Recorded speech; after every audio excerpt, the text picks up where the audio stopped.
Start by telling you, I thought that your April 1st issue was one of the funniest things I've ever. I read it from cover to cover, and it was very well done, very clever. I laughed about a number of the things. So anyway, I just wanted you to know that I thought that was very well done.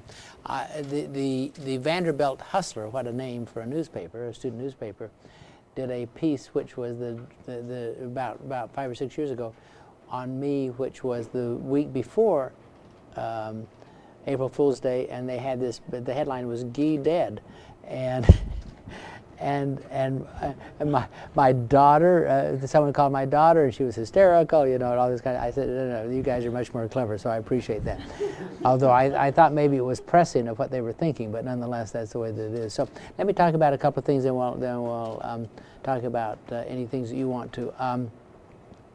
This has been quite an extraordinary season for the university because of the fact that we're focusing on opening a number of our facilities or creating a relationship between our facilities.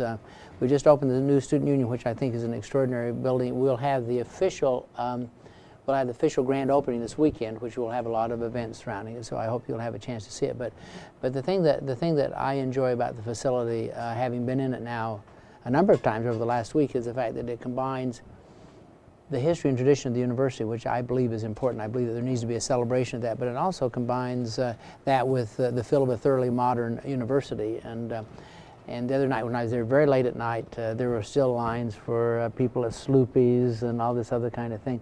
I'd be interested to know how it's affecting our off-campus traffic a little bit, but I hope it just generates more traffic all the way around, because we want to support our local businesses. So if you're the president of the university giving a student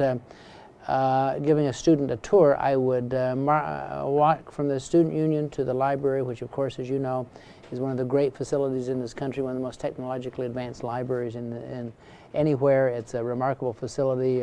We now get between 12 and 15,000 visitors a day. Before we renovate it, we get 1,200. So you can see the kind of fold of numbers that are coming to. I was just at the RPAC, which, as you know, is the largest student recreation center in this country, and I was just joking with people. I'd like to figure out how to reduce our energy consumption by attaching some kind of an electrical device that would to all of those machines, because we would do very well with that. And then obviously our new student services building, which I have yet to go in, but that we're going to dedicate that next week. So we have a number of those issues that I think have resolved themselves very nicely, and they're great facilities, great student-centered facilities.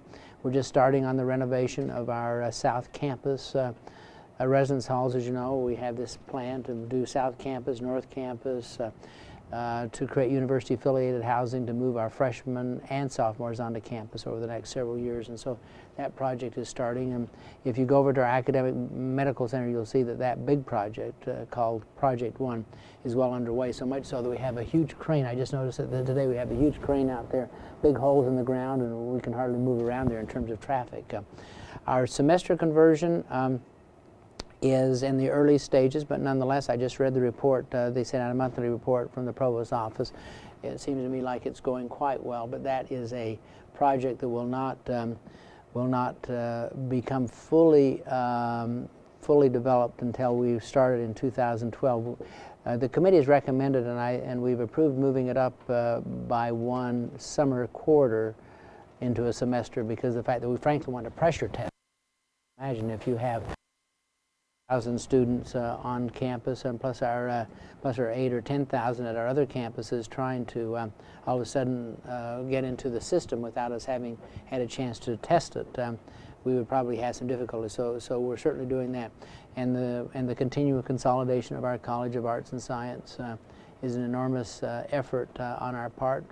Hopefully that will take place and be completed more or less by the end of this academic year. So those are kind of the issues that we're dealing with.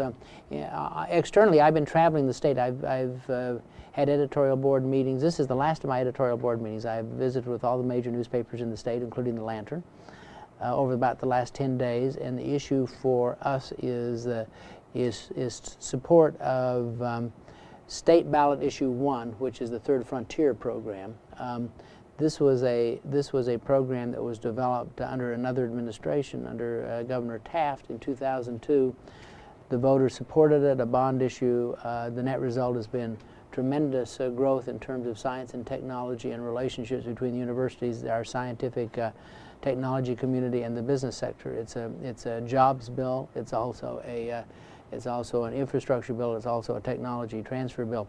We now have, thanks to the legislature, an opportunity to vote on this again on May 4th, and I would hope, Colin, that we could get the newspaper to do an article or a series of articles on this. Very important to this university. Nothing right now pending in terms of the external affairs of the institution is more important than the passage of this bill. So we would love to get strong support, both in terms of coverage and editorial support. So we'd hope that you would make that happen. So those are kind of the issues at the moment, and obviously we had to finally, after 3 years, increase tuition. We could have increased tuition last year under state mandate. We did not. We started in the summer to increase our base a bit.